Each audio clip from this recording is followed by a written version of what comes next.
Ayo bawa harta ke surga. Dukung pembangunan sekolah Islam Mufid dengan donasi ke rekening atas nama Yayasan Muflih untuk Islam dan Dakwah. Assalamualaikum warahmatullahi wabarakatuh. Alhamdulillahi ala ihsanih wa syukru lahu ala taufiqi wa amtinanih. Ashhadu an la ilaha illallah ta'ziman li sya'nih wa ashhadu anna Muhammadan abduhu wa rasuluhu ad-da'i ila ridwanih sallallahu alaihi wa ala alihi wa ashabih. Jemaah salat subuh yang dirahmati oleh Allah Subhanahu wa taala. Alhamdulillah pagi ini kita berkumpul di tempat ini dalam rangka kita belajar bersama, ya, membahas hadis-hadis Nabi sallallahu alaihi wasallam yang berada di dalam kitab Adabul Mufrad. Sekilas kita lihat kemarin dibahas ibu adalah orang yang penuh kasih sayang. Ibu adalah orang yang penuh kasih sayang. Saya ingin minta kepada 3 jamaah, ya, memberikan beberapa kalimat tentang ibu. Ya. Saya tunjuk ini beberapa kalimat tentang ibu. Sagus. Ibu itu apa sih?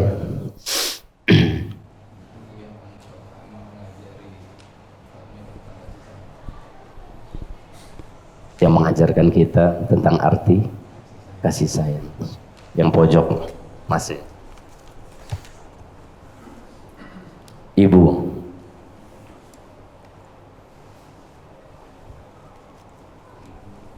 Tidak ada kata-kata tentang ibu. Iya banyak. Satu aja deh.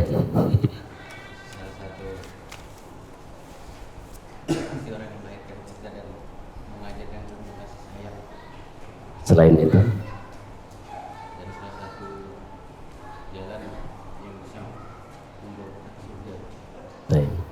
Di antara salah satu jalan pintu surga, ya. Antum?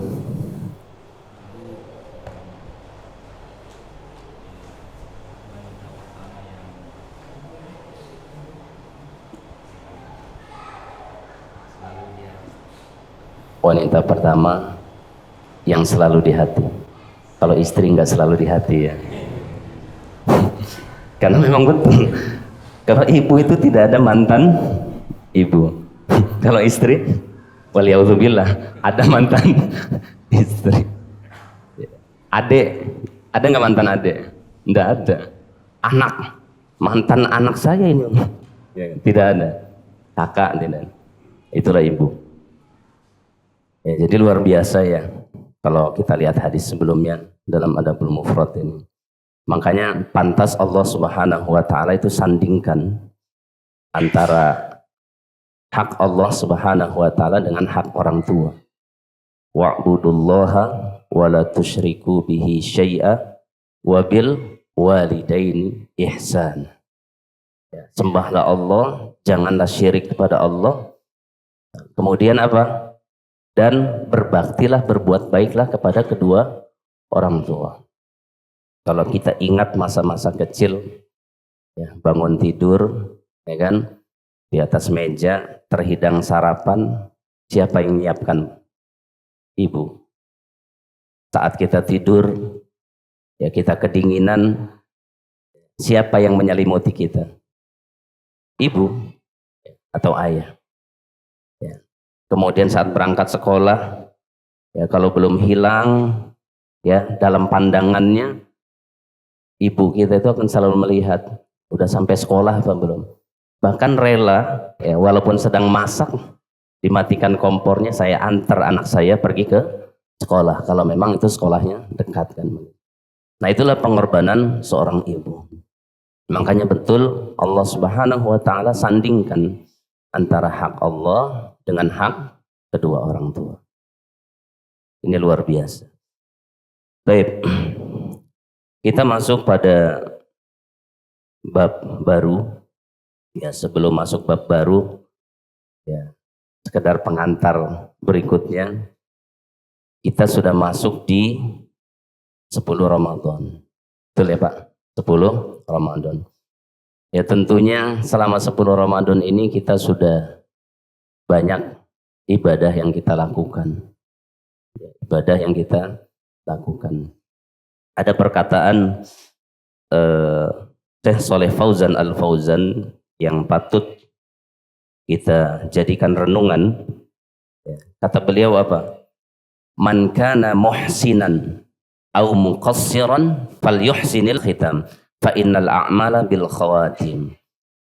Barang siapa yang sudah optimal dalam ibadah tentunya, ataupun di antara kita ada yang belum optimal, maka sisa-sisa bulan Ramadan ini maka perbanyaklah dengan kebaikan.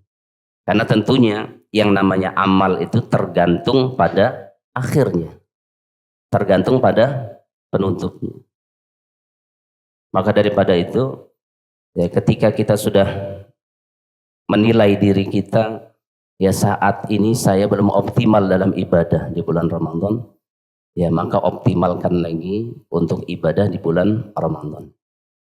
Bagi yang sudah optimal, maka kata beliau, fakiru fi anfusikum wa fi niyatikum wa maqasidikum. Ya. Bagi yang sudah optimal, pikirkan diri kalian, pikirkan niat-niat kalian, pikirkan tujuan amal kalian. Apakah selama ini kita beramal niatnya karena Allah atau karena manusia? Niatnya ini karena Allah atau karena ikut-ikutan dengan teman dalam ibadah? Ya perlu kita pikir. Kemudian kata beliau, wala yu'jabu ahadun minkum bi'amali. Jangan antum terlalu takjub dengan amal-amal yang telah kalian lakukan. Kira-kira di antara kita jamaah yang dirahmati oleh Allah Subhanahu wa taala, adakah yang tahu amalan mana yang diterima di sisi Allah Subhanahu wa taala? Yakin nggak Pak, tarawih selama ini makbul? Tidak. Yakin nggak puasa kita selama ini diterima di sisi Allah? Kita belum tahu. Ya. Amal mana yang diterima di sisi Allah Subhanahu wa taala kita nggak tahu. Ya. Makanya kita dianjurkan dalam setiap melakukan amalan, ya itu di dalam diri harus ada yang namanya sifat khauf, rasa takut. Kemudian roja, penuh harap. Takut jangan-jangan amal saya ini tidak diterima di sisi Allah Subhanahu wa taala. Ketika sudah ada perasaan takut, maka senantiasa kita berharap kepada Allah. Setiap kita melakukan amal kebaikan, kita meminta kepada Allah Subhanahu wa taala, ya Allah, terima amal saya. Ya Allah, terima tarawih saya ini ya Allah. Ya Allah, terima bakti saya kepada kedua orang tua. Ya Allah, terima sholat saya ya Allah. Karena kita nggak tahu amal mana yang akan diterima di sisi Allah Subhanahu wa ta'ala. Makanya ketika para ulama menafsirkan Quran surat Al-Mu'minun, ya, ayat 60, ya, Allah Subhanahu wa ta'ala berfirman, walladzina yu'tuna ma ataw wa qulubuhum wajilah. Orang-orang yang memberikan apa-apa yang semestinya mereka berikan, wa qulubuhum, hati mereka itu wajilah, dipenuhi dengan rasa takut. Dipenuhi dengan rasa takut. Annahum ila rabbihim raji'un, dan mereka itu, bahwasanya mereka itu tahu mereka itu akan kembali kepada Allah Subhanahu wa ta'ala. Maka Al-Imam Ibnu Katsir, ya, menyebutkan ayat ini, apa kata beliau? Ay yu'tunal ata wa hum khaifun. Mereka memberikan apa-apa yang semestinya mereka berikan, wa hum khaifun. Mereka itu dipenuhi dengan rasa takut, alla yataqabbala minhum. Jangan-jangan amalannya tidak diterima di sisi Allah Subhanahu wa ta'ala. Nah, ketika turun ayat ini, Aisyah radhiyallahu anha terheran. Biasanya kalau orang sudah melakukan kebaikan, orang sudah melakukan perbuatan-perbuatan mulia, ibadah, biasanya senang. Habis sedekah, alhamdulillah, saya bisa bantu orang. Habis sholat, alhamdulillah, saya masih bisa ibadah. Karena karakter manusia, ketika selesai melakukan kebaikan, dia senang. Makanya Aisyah heran, ya, ketika turun ayat ini, ya, kemudian sebagaimana yang diriwayatkan Imam Ahmad ketika Aisyah bertanya kepada Rasulullah sallallahu alaihi wasallam, "Huwallazi yasriqu wa yazni wa yasrabul khamra." Ya Rasulullah, Aisyah bertanya kepada Nabi sallallahu alaihi wasallam, "Ya Rasulullah, ya, apakah yang dimaksud di dalam ayat ini, yaitu orang-orang yang memberikan apa-apa yang semestinya mereka berikan, kemudian mereka takut kepada Allah, ini adalah orang-orang yang mencuri, orang-orang yang berzina, orang-orang yang minum khamar."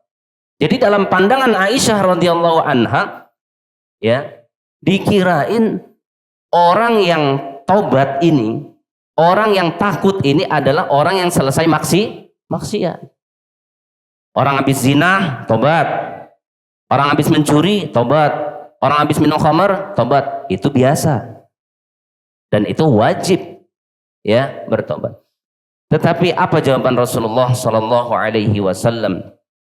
La ya binta Siddiq.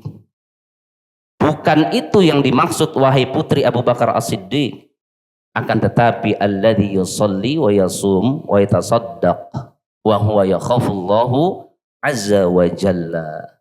Yang dimaksud di dalam ayat ini, dalam Quran surat Al-Mu'minun ayat 60 ini, maksudnya adalah orang yang selesai sholat, orang yang selesai puasa, orang yang selesai sedekah, kemudian apa? Dia itu takut kepada Allah Subhanahu wa taala. Inilah tingkatan, ya, seorang muslim, ya, menjadi apa? Muflih, ya, menjadi muslih, kan seperti, ya, seperti itu. Jadi bukan hanya sekedar kemudian dia berbuat dosa kemudian taubat, tidak, tetapi selesai ibadah taubat. Tingkatan tertinggi, selesai ibadah taubat. Takut, ya, jangan-jangan ibadahnya tidak diterima di sisi Allah Subhanahu wa ta'ala. Maka kita pun demikian, berusaha semaksimal mungkin, selesai kita melakukan ibadah, minta sama Allah, ya, minta sama Allah agar ibadah kita diterima di sisi Allah Subhanahu wa ta'ala. Bisa difahami? Itu 2 poin pengantar di pagi hari ini. Kita masuk, ya, pada kitab Adabul Mufrad, bab Qublatus Sibyan, bab yang berkaitan dengan mencium anak-anak kecil. Di dalam kamus-kamus bahasa, dan juga di dalam Al-Quran itu banyak disebutkan istilah anak, ya, banyak disebutkan istilah anak. Ada tiflun, Pak Imam, apalagi Pak Imam, Ustaz, waladun. Pak Wawi, di dalam Al-Quran, Pak Wawi, istilah anak apa? Ibnun, ya, ibnun. Ada lagi yang tahu?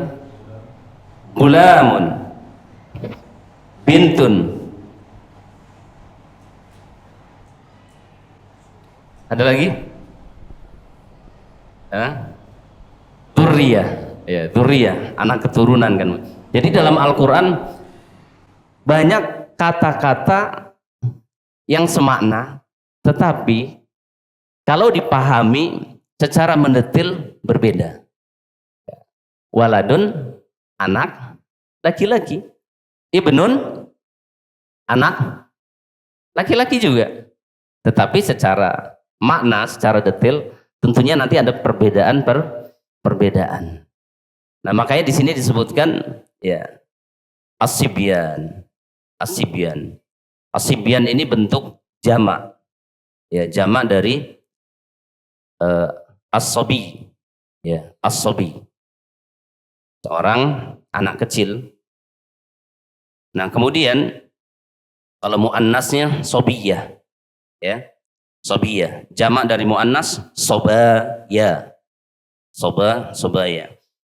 Nah, kemudian disebutkan yang namanya as-sabiyyu as-saghiru dunal gulam. Ya, anak kecil tetapi dia bukan gulam. Ya, bukan gulam. Ya, maknanya apa? Ya, perbedaannya apa? Al-farqu bainal gulam was-sabi. As-sabi yutlaqu 'ala tifli mundu wiladatihi hatta qabla sinnil bulugh. Yang namanya as-sabi itu diperuntukkan untuk anak-anak yang baru lahir ya, sampai dia sebelum baligh. Nah, berarti baru lahir. Anak-anak yang masih di dalam ayunan, yang masih menyusu, itu disebut as-sabi. Ya, as-sabi. Ya, adapun gulam ya, yutlaqu 'ala dzakari indama yabda'u fil iqtirabi min sinnil bulugh. Adapun gulam adalah diperuntukkan untuk anak laki-laki ketika dia mulai mendekati masa remaja. Nah, itu bedanya. Gulam mendekati masa remaja. Berarti kalau mendekati masa-masa remaja itu sekitar umur berapa? 12-13 tahunan. Ya. Adapun dari bayi ya, sampai dia usia 10-11 masih masuk dalam ya kategori as-sabi atau at-tiflu. Tetapi secara secara khusus as-sabi ini adalah anak yang masih betul-betul kecil, masih bayi ya, dalam ayunan atau balita, ini masih as-sabi. Mana dalilnya? Kalau kita lihat di surat Maryam ayat 29. Maryam ayat 29. Bisa dibuka di Quran Android-nya. Silakan Pak, dibuka. Quran Android. Ketemu? Ada yang sudah ketemu? Angkat tangan yang sudah ketemu. Antum, sudah ketemu belum? Ah, baca. Maryam 29. Pokoknya siap ditunjuk. Biar nggak ngantuk. Bismillahirrahmanirrahim. Ta'awudz. A'udzu billahi minasyaitonir rajim. Bismillahirrahmanirrahim. Qala inni 'abdullahi ataniyal kitaba wa ja'alani nabiyya. Berkata Isa, sesungguhnya aku ini hamba Allah. Dia memberiku Alkitab, yaitu Injil, dan dia menjadikan aku seorang nabi. Ayat 29. Afan. 29 ya? Iya. Fa'asyarat ilaihi qalu kaifa nukallimu man kana fil mahdi sabiyya. Baik. Fa'asyarat ilaihi qalu kaifa nukallimu man kana fil mahdi sabiyya. Ya, as-sabi. Maka Maryam menunjuk kepada anaknya. Siapa anaknya Maryam? Isa alaihissalam. Mereka berkata, bagaimana kami akan berbicara dengan anak kecil yang masih di dalam ayunan? Kenapa Maryam tidak berbicara, hanya memberikan isyarat? Ketika Maryam didatangin, di demo oleh banyak orang, bahwasanya kamu ini berzina. Tiba-tiba punya anak nggak punya bapak, kan begitu. Tiba-tiba punya anak nggak punya bapak. Nabi Adam nggak punya bapak, nggak punya ibu. Orang zaman sekarang banyak punya anak nggak punya bapak. Nah, dituduh berzina. Nah, kemudian Maryam tetap tidak bicara. Kenapa tidak bicara? Ada yang tahu alasannya kenapa Maryam tidak bicara? Perintah Allah. Kamu diam aja Maryam. Diam saja, kan begitu.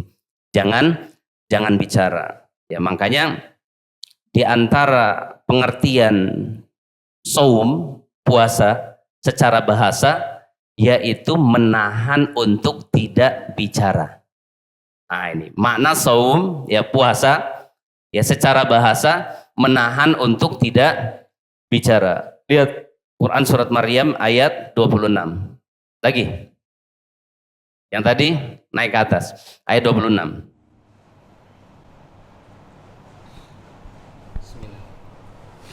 Fakuli washrabi wa qarri aina fa imma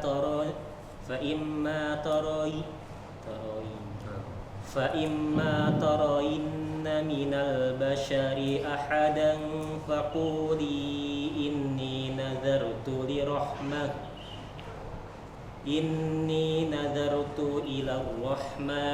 Lirrahmani. Inni nadartu lirrahmani sawman. Baik, cukup. Inni nadartu lirrahmani sauma. Sesungguhnya aku telah bernadar berpuasa untuk Rabb yang Maha Pemurah. Mana berpuasa di sini dengan tidak berbicara kepada orang lain. Nah, ini makna puasa secara bahasa. Makanya para ulama juga menyebutkan makna saum yaitu tidak berbicara, ya secara bahasa. Maryam ya tidak berbicara sepatah kata pun, hanya menunjuk ya kepada Nabi Isa yang berada di dalam ayunan. Nah, kemudian apa yang dilakukan orang-orang pada saat itu? Enggak percaya. Bagaimana mungkin saya bisa bertanya kepada anak kecil ini? Ya enggak mungkin bisa jawab. Tapi akhirnya Nabi Isa berbicara. Ya, Nabi Isa berbicara. Ada 3 bayi ya yang berbicara saat masih bayi. Ada yang ingat nggak? Salah satunya ini satu ya, Nabi Isa alaihissalam. Kameramen. Bayi yang bisa bicara. Ustaz, itu anaknya yang di kisahnya Juraij. Ya, kisahnya Sahibul Juraij. Masyhur ya. Kisah bayi ya Juraij, ya kan? Ketika Juraij beribadah di tempat peribadahannya di zaman Bani Israel, nah kemudian ibunya memanggil. Ya, ibunya memanggil. Nah, kisah ini panjang. Yang akhirnya apa?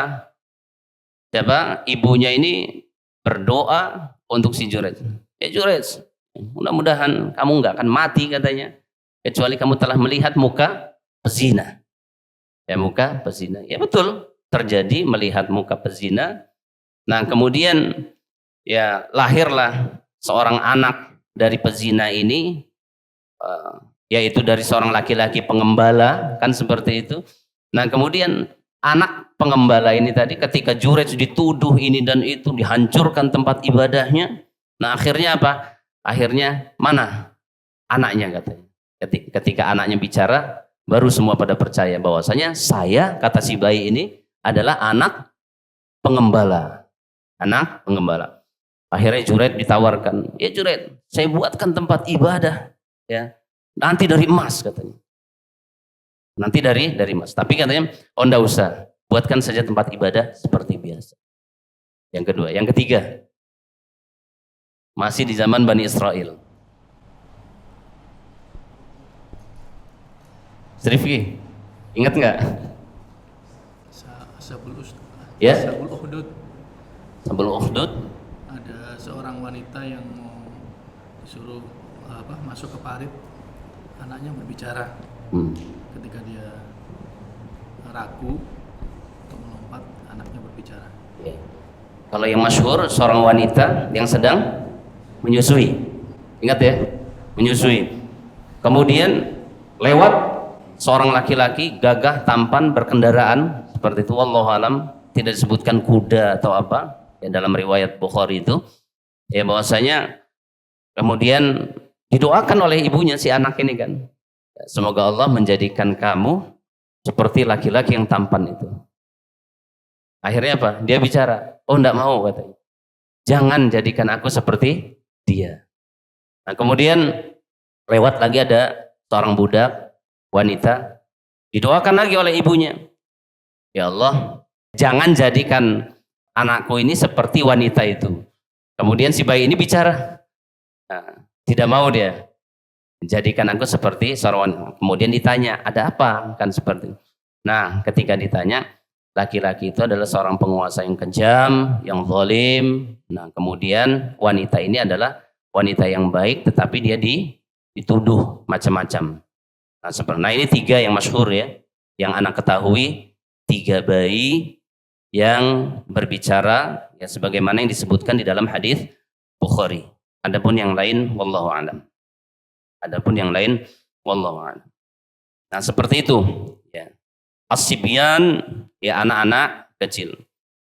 Jadi kalau misalnya anak sudah usia 15, 16, 17 tahun tidak masuk dalam kategori as-sibyan,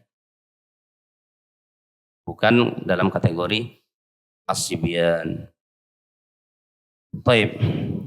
Umar bin Yusuf mengabarkan kepada kami, ia berkata, Sufyan mengabarkan kepada kami dari Hisham, dari Urwah, an Aisyah radhiyallahu anha qalat, jaa a'rabiyyun ilan nabi sallallahu alaihi wasallam faqala atuqabbiluna sibyanakum fama nuqabbiluhum faqala an-nabiy sallallahu alaihi wasallam au amliku laka an naza'allahu min qalbika rahmah.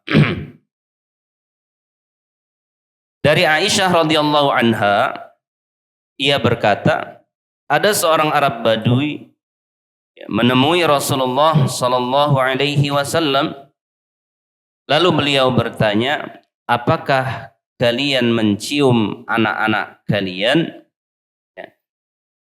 Kemudian kami tidak pernah mencium mereka.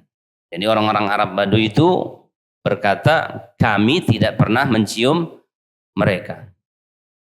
Kemudian Rasulullah sallallahu alaihi wasallam bersabda, apakah aku kuasa menahan jika Allah mencabut rahmat, rasa kasih sayang dari hatimu?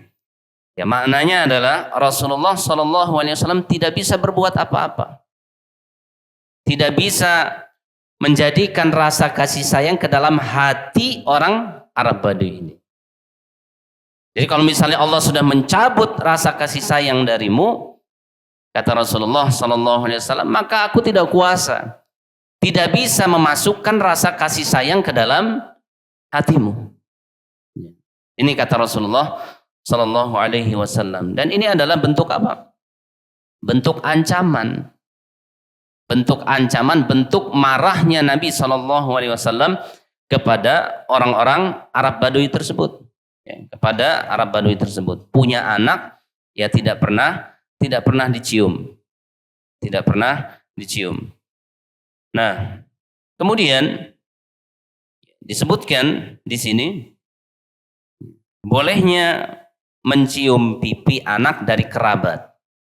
Tentunya dari kerabat ini ya seperti keponakan, adik yang masih kecil. Adapun kerabat jauh ya tentunya perlu kita pertimbangkan, apalagi dia perempuan. Laki-laki ingin mencium anak kerabat yang perempuan, kalau dia bagian dari keponakan ya mahram kita, ya maka ini dianjurkan. Adapun ketika bukan mahram, ketika itu ada maslahatnya, maka tidak mengapa. Tidak mengapa. Terkadang ya ketika mencium ini ya identik dengan pemikiran orang lain-lain. Apalagi zaman sekarang ini. Anak baru kenal, baru ketemu, ya kan? Ya tentunya orang tua mana yang rela anaknya dicium kan pipinya kan, seperti itu, dengan orang yang tidak dikenal. Dan ini adalah bentuk kasih sayang ya tentunya kepada anak-anak ya, ini jauh lebih dianjurkan lagi, artinya anak-anak kandung kita ya, yang masih dalam as-sabi, masuk dalam kategori as-sabi. Nah, kemudian menyayangi kerabat adalah sunnah, baik laki-laki maupun perempuan. Nah, bentuk menyayangi ini banyak macamnya ya. Terlebih lagi kepada kerabat yang memang dari keluarga kita, orang-orang yang tidak mampu ya, kadangkala ya kita punya adik kita ini punya anak, adik kita ini kondisi ekonominya mungkin sangat kekurangan, maka bagaimana anaknya ini ya terus kita kasih sayang ya, beri kasih sayang, baik itu berupa harta ataupun perhatian. Nah, begitu juga kepada keluarga yang memang anak yatim, ini adalah ya bentuk kasih sayang kita kepada ya anak-anak. Baik. Kemudian di hadis berikutnya Abu Yaman mengabarkan kepada kami, ia berkata Syu'aib mengabarkan kepada kami dari Az-Zuhri, ia berkata haddatsana Abu Salamah bin Abdurrahman anna Abu Hurairah qala qabbala Rasulullah sallallahu alaihi wasallam Hasan bin Ali wa indahul Aqra' bin Habis at-Tamimi jalisun faqala al-Aqra' inna li 'ashratan minal walad ma qabbaltu minhum ahadan fanadhara ilaihi Rasulullah sallallahu alaihi wasallam thumma qala man la yarham la yurham. Abu Salamah bin Abdurrahman mengabarkan kepada kami bahwa Abu Hurairah radhiyallahu an berkata Rasulullah sallallahu alaihi wasallam mencium Hasan, yaitu anaknya Ali bin Abi Thalib, di mana saat itu ada Aqra' bin Habis at-Tamimi yang sedang duduk.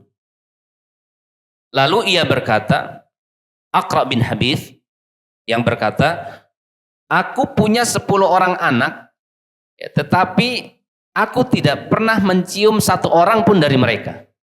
Punya 10 orang anak. Tidak pernah dicium satu pun dari mereka.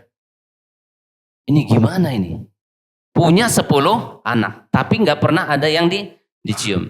Nah, kita ya bisa terbayang ya. Ya punya 10 anak kemudian nggak dicium. Ya. Lahir ya sudah. Besar begitu aja diurus. Ya, tidak ada kasih sayang yang mendalam dari seorang ayah kepada anak. Biasanya naluri seorang manusia, lahir seorang anak, ya kan? Ya pastinya gendong, dicium, kan seperti. Tetapi di sini, ya, Aqra' menyebutkan ya bahwasanya saya punya 10 orang anak, nah kemudian tidak pernah dicium satu orang pun dari mereka. Kemudian Rasulullah sallallahu alaihi wasallam memandang Aqra' ya, kemudian bersabda, "Man la yarham la yurham." Barang siapa yang tidak menyayangi, maka dia tidak disayangi. Yang menyayangi manusia pada umumnya ya, di dunia, maka Allah tidak akan sayang kepadanya. Dan tentunya ya, ini adalah al-jaza min jinsil amal. Balasan itu sebagaimana amal yang dia lakukan. Artinya ketika dia ada rasa kasih sayang kepada manusia yang lainnya, maka Allah pun ya akan memberikan kasih sayang kepadanya.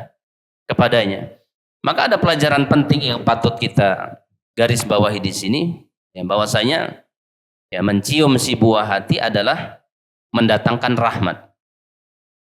Mencium si buah hati mendatangkan rahmat. Dan mencium anak-anak ini adalah bentuk kasih sayang, ya, bentuk kasih sayang.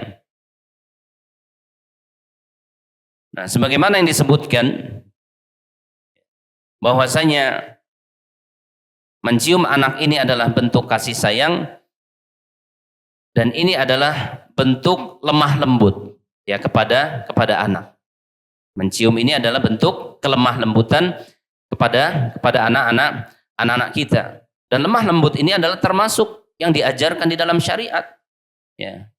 Sebagaimana Rasulullah sallallahu alaihi wasallam bersabda, "Inna rifqa la yakunu fi syai'in illa zanah, wa la yunza'u min syai'in illa sanah." Ya, sesungguhnya sikap lemah lembut itu tidak akan berada pada sesuatu melainkan menghiasinya dengan kebaikan. Nah, sebaliknya jika lemah lembut itu dicabut dari sesuatu, ya, melainkan ia akan membuatnya menjadi buruk. Dan hukum asal segala sesuatu ya dalam pergaulan adalah lemah lembut. Baik itu suami kepada istri, ya, ibu kepada anak-anak, kakak terhadap adik, maka hukum asalnya semua adalah dengan kelembutan. Memerintah dengan kelembutan, ya, menyuruh dengan kelembutan, memberi nasihat dengan kelembutan. Ya, di mana nanti ada saatnya kita dengan tegas. Ya, tentunya tegas ini bukan keras. Ya, tegas ini bukan keras. Berbeda antara tegas dengan keras. Ya, maka segala sesuatu urusan maka perlu adanya kelembutan. Nah, jamaah yang dirahmati oleh Allah Subhanahu wa taala, terkait fikih ya ciuman, artinya bentuk ciuman ini, maka para ulama ya membagi ciuman itu dengan beberapa hal. Yang pertama ada namanya ciuman cinta. Ya, ciuman cinta.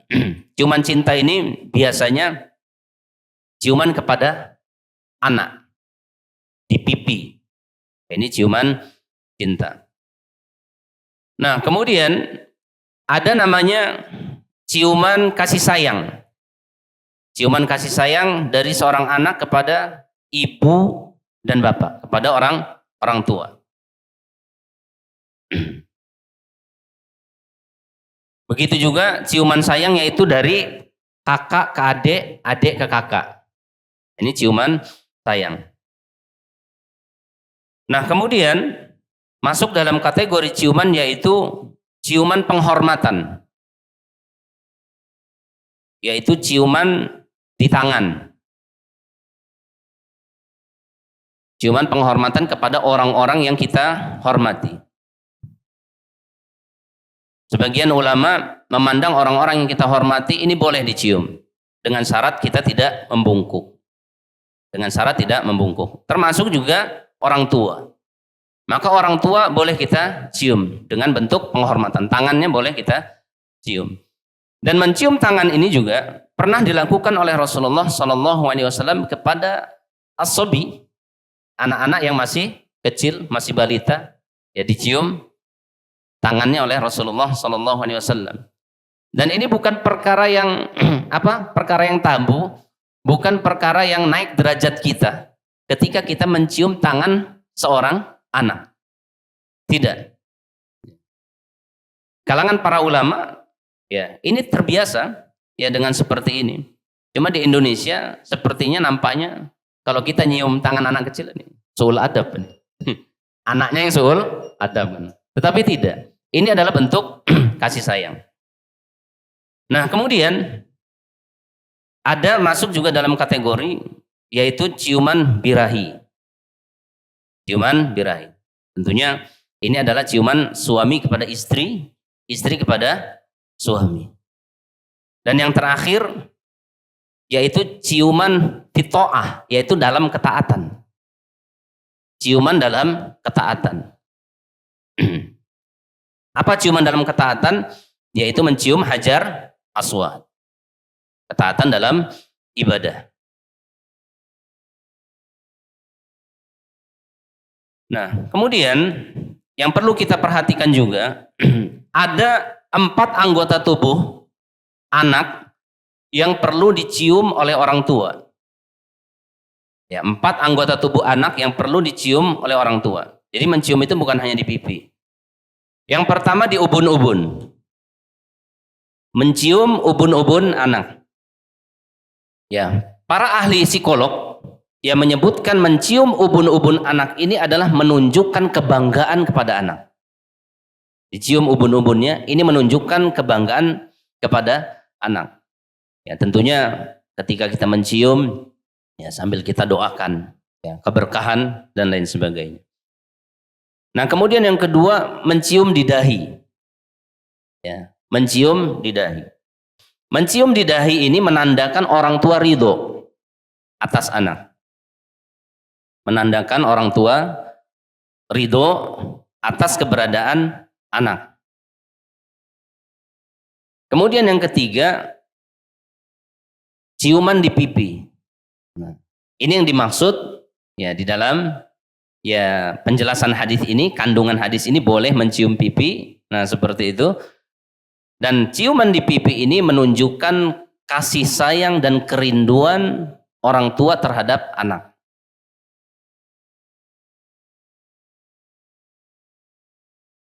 Nah, kemudian yang terakhir yaitu di tangan anak.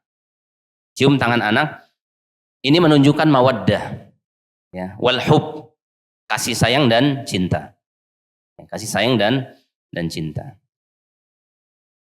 Nah, ini bentuk-bentuk ciuman kepada anak. Yang terakhir yang perlu saya sampaikan juga, selain ciuman ya, ahli psikolog ya, artinya psikolog anak, penting juga bagi orang tua yaitu memberikan sentuhan. Sentuhan kepada anak. Ini dalam dunia parenting ya. Sentuhan kepada anak. Yang pertama adalah mengelus punggung bagian belakang. Mengelus punggung bagian belakang. Ini sebagai bentuk perlindungan, ya, sebagai bentuk perlindungan.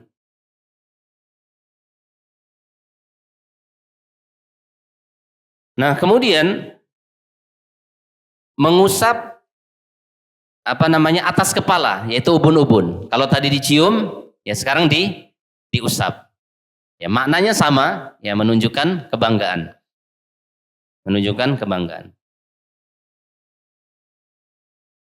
Jadi megang anak itu bukan hanya pipi saja, sesekali di ubun-ubun, kemudian menyeka dahi. Ya, dahi. Ya, dahi. Nah, ini menunjukkan apa? Sayang dan rindu. Dahi. Ketika anak-anak keringetan misalkan, kita usap dahinya. Dan itu luar biasa. Ada energi positif yang terbangun dalam jiwa anak. Ketika sentuhan-sentuhan ini kita lakukan, baik itu punggung, kemudian ubun-ubun, dahi, itu Masya Allah. Ya, baik dari kenangan dari seorang anak itu nanti, itu terkenang. Nah, kemudian energi positif, ya, sifat kasih sayang antara satu dengan lain, antara satu dengan yang lainnya, antara orang tua dengan anak, itu akan terjalin. Ya, dengan sentuhan-sentuhan seperti itu. Nah, kemudian kedua pipi. Memegang kedua pipi, ya, ini adalah tanda kasih sayang dan cinta. Kemudian yang terakhir, memegang kedua tangan. Langsung begini, kedua tangan dipegang seperti ini ketika dia ada masalah, ya. Pegang kedua tangan. Nah, ini apa? Cenderung bentuk menenangkan. Ada apa, Nak? Seperti itu. Dipegang kedua tangan, ini menenangkan anak. Dia akan tenang. Ya, kadang-kala pulang sekolah misalnya. Bi, aku dipegang dulu tangannya. Kalau dia sedang emosi, maka yang harus kita lakukan adalah pelukan. Pelukan. Nah, itu untuk langkah awal menenangkan anak. Jadi jangan suruh dia bicara cerita, ya jangan suruh dia cerita, bicara, tetapi pegang dulu dia kedua tangan, ya peluk, baru dia bisa bicara. Dan paling akhir mengusap dada. Ini menunjukkan apa? Bentuk nasihat agar anak itu sabar. Diusap dadanya. Sabar.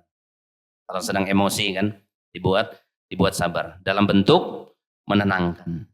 Maka ini beberapa fikih, ya ciuman dan sentuhan. Dan tentunya kita sebagai orang tua jamaah yang dirahmati oleh Allah Subhanahu wa taala, kita upayakan ini. Yang belum terbiasa, biasakan. Karena ini akan apa? Betul-betul apa, anak itu merasakan kasih sayang yang dalam dari kedua orang tua. Ya. Artinya sesuatu yang tidak biasa, ya, itu harus kita biasakan. Perkara-perkara baik ya terhadap anak yang awalnya tidak biasa, ketika itu sudah dibiasakan, insya Allah lambat laun akan terbiasa dan tidak tabu. Ya betapa banyak di antara orang tua ini kadangkala cuek terhadap anak, tidak mau mendengar keluh kesah anak, tidak mau melihat masalah-masalah anak. Ya, maka akhirnya apa? Ya, anak-anak itu sibuk dengan urusannya. Ketika dia susah, ceritanya sama siapa? Sama temannya. Cerita sama temannya, orang-orang di luar. Jadi orang tua tidak dijadikan sebagai apa? Sebagai tempat curhat. Ya. Berarti di sini menunjukkan apa? Ya, orang tua tidak berhasil ya dalam pendekatan kepada anak. Tapi kalau seandainya anak itu cerita, anak itu mau ya dia komunikasi kepada orang tua, maka insya Allah ya ini orang tua yang berhasil kan seperti itu. Sekarang ceritanya lain-lain, Pak. Kadang ceritanya di ChatGPT. Aku sedang ada masalah dengan temanku. Apa yang harus aku lakukan? Kan seperti itu. Gini-gini. Akhirnya diikutin. Karena orang tua tidak bisa memberikan solusi. Ya. Ceritanya di Facebook, status, WA, anak-anak kita. Ya sekarang. Nah seperti itu. Akhirnya dia nyaman dengan dunia luar. Tidak nyaman dengan ya dalam rumah. Kan begitu. Maka langkah kita sekarang, ya sikap yang dilakukan ya mencium anak ini lakukan, dan ini sunnah. Ya. Ini harus kita lakukan. Yang belum terbiasa maka biasakan. Memang canggung ya, mencium anak kalau kita belum biasa itu, pulang sekolah kan begitu, dicium, dipeluk. Insyaallah ya mudah-mudahan Allah Subhanahu wa taala menjadikan anak-anak kita anak yang soleh, anak yang solehah. Amin, Allahumma amin. Demikian saja yang dapat saya sampaikan. Kurang lebihnya mohon maaf. Kita tutup dengan doa kafaratul majlis. Subhanakallahumma wa bihamdika asyhadu an la ilaha illa anta astaghfiruka wa atubu ilaik. Assalamualaikum warahmatullahi wabarakatuh.